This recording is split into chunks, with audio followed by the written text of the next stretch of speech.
I started getting the information. So I have to punch inside Jubilee House. What happened? What is going on? Why has EOCO boss been fired? You can say he's transferred. He's been fired. He has bam, they sack him. They sack him. That's how the politics is. They sack him. He finished. Then they said that Raymond Archer is acting. Okay, so this is the filler. Apparently, Lord Archer actually started this crusade by requesting on his own behalf and requested also by some people on his behalf that he should be the national security coordinator. This is a story. I got it from inside. They say that the story is that Raymond Archer wanted to be the national security coordinator. But there is an appointment committee inside the NDC. I think every political party has it, which is the Adom-Otchere chair sitter here. And they said that, but how? How can Raymond Archer be national security coordinator? Oh, no. Please. He's our man. He's a very intelligent man. Let's give him something, but not national security coordinator. Anyway, so that jumped. Then Raymond Archer said, okay, the people who were campaigning for him, you know, those days, the NDC people, if you look at their Facebook page, they say if you don't have godfather, you don't get post to, where's your godfather? So his godfathers went in there and said that EOCO boss. Then again, they looked at the EOCO history. They saw Dominic de Graft Edu.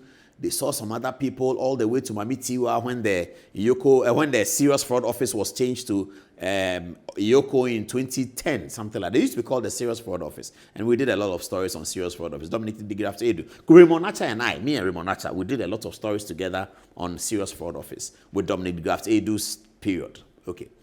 So they looked at the thing and thought that, oh, the EOCO boss to, okay. So somehow, sort of a leveling ground was agreed for deputy. But since the deputy, he's been looking for the position of EOCO boss. So when this matter broke, in the conversations in Jubilee House, it is reported that he must have sold to the authorities in Jubilee House that you see some of these kinds of informations that get out. It's not proper. Does that mean that the information we shared here is correct? I don't know. Viewers, you have to make that decision. I don't know whether it's correct or it wasn't correct. But this is the story. So there's a grand agenda for certain things to happen, not so much for the Republic, but for some people and against some people. That's what it is. It's a grand agenda for certain things to happen, not so much for the Republic, but for some people against some people. Somebody may call it personal vendetta. I don't know. But today, Raymond Archer is the boss. Forget about the acting. The acting doesn't mean anything. He's going to run the show at EOCO. I don't know what is left more to catch people and to arrest. But we are hearing all kinds of things. And I'll be telling you a lot. When I get to the second story about the Chief Justice story, I'll be telling you how they are planning even to affect practicing licenses of lawyers. Godfrey Damney is on the list. Adom-Otchere is on the list. They will take their practicing license from them. They will suspend their practicing license. And the Chief Justice will not do anything about it. Just say plenty things that they are planning. We all didn't know that the Chief Justice position was so important and it was such a stumbling block to politicians. We didn't know that because we've never seen it before. We've never seen a politician wanting to remove a Chief Justice because a Chief Justice was a stumbling block. We saw Rawlings fight with the judiciary. We've seen Kufuor fights with the judiciary. We've seen even Akufo-Addo have disagreements with the judiciary on the rulings that have been given by the Supreme Court. But never in the history of Ghana have we seen a political entity make a decision that the judiciary must be purged. That's the word they use, purged. And that means remove the Chief Justice because if she's not with us, she'll be an obstacle. Because what they want to do, maybe anyone who is not with them will be an obstacle. So they have to have somebody who is with them. I don't know whether the new Chief Justice is with them. I don't know. But I'll be showing you some of the things that he's published today, the things that he wants to do, and you will see. So, welcome to the board, Raymond Archer. I'm sure that this is a job that you've been looking for a while. What are the qualifications of EOCO boss? Is there any standard qualification? I don't know. Do you know why I'm asking you? Because MPP people have been asking me today that, Paul, you do research. EOCO boss qualification, what is it? And I said, why are you asking? He said, I'm person to me.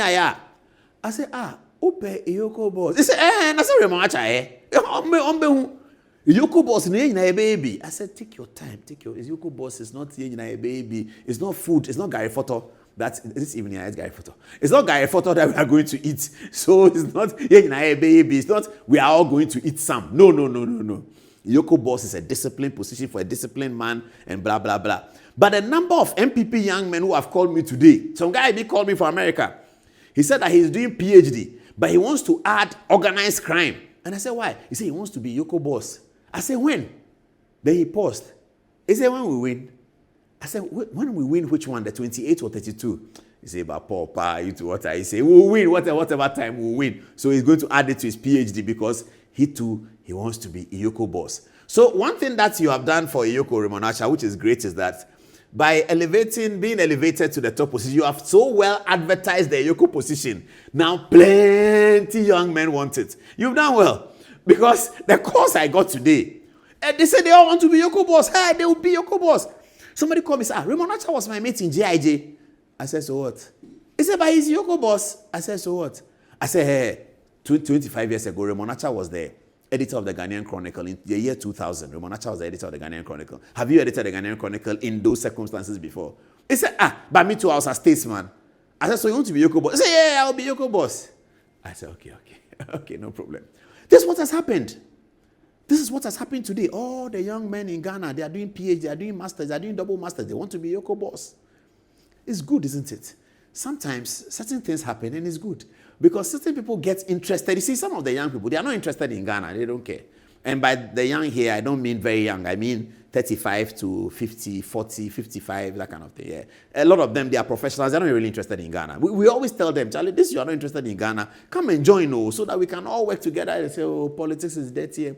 Now, they are all looking at it. Ahead. This one, yes, I can do. It's very good. It's very, very good. Let the young people be interested in the Republic.